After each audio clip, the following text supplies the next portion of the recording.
Greetings. I will open my speech with two poems from the anthology Collective Amnesia by Koleka Putuma. The two poems are called Storytelling and Black Joy. Storytelling. How my people remember, how my people archive, how we inherit the world. Black Joy. We were spanked for each other's sins, spanked in syllables and by the word of God. Before dark meant home time. My grandmother's mattress knew each of my siblings, cousins, and the neighbor's children's morning breath by name. A single mattress spread on the floor was enough for all of us. Bread slices were buttered with irama and rolled into sausage shapes. We had it with black rooibos. We did not ask for cheese. We were filled. My cousins and I would gather around one large bowl of umngqushu, each with their own spoon. Sugar water completed the meal. We were home and whole. But isn't it funny that when they ask about Black childhood, all they are interested in is our pain, as if the joy parts were accidental. I write love poems too, but you only want to see my mouth torn open in protest, as if my mouth were a wound with pus and gangrene for joy. Greetings again. My name is Koleka Putuma, and I am the founder and facilitator of an art educational initiative, archive, and podcast platform called Empowering the Arts.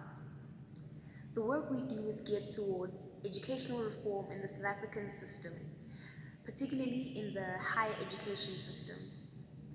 So naturally, my response to the World Speech Day's theme, titled A New Harmony, would include literary opening from the poet, South African poet, Koleka Putuma.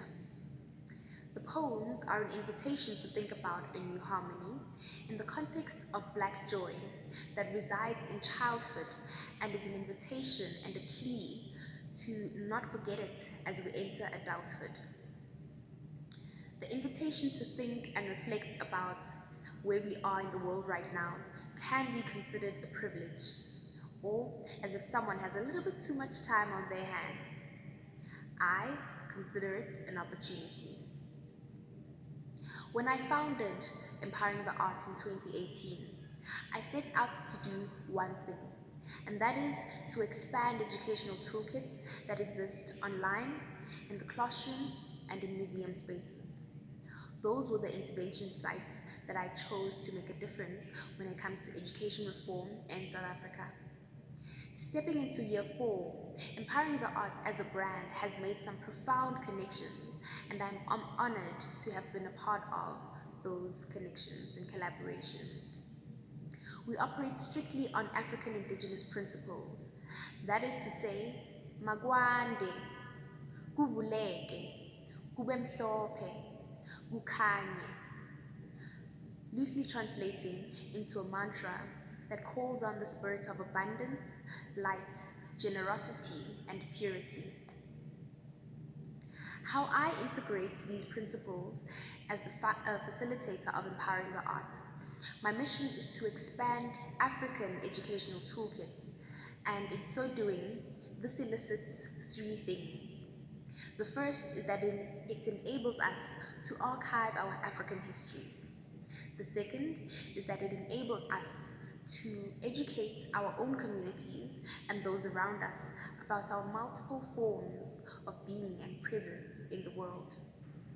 Lastly, it reminds us to revel in the fact that joy is our fundamental birthright.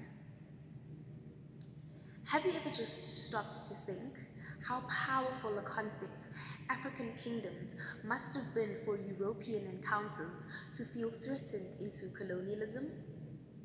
Not forgetting neo-colonialism, which resulted in the destruction of African cultures and histories. Yet, we still manage not only to survive, but to thrive the cultural genocide, and to do so in spite of these challenges that we have inherited in the world. I am grateful to know that I come as one but stand as 10,000. I and many others continue to be motivated into doing the very best that we can in the little corners of the world that we occupy. To end, I will end with a quote from the great Ali Mufuruki, Tanzanian author and philanthropist.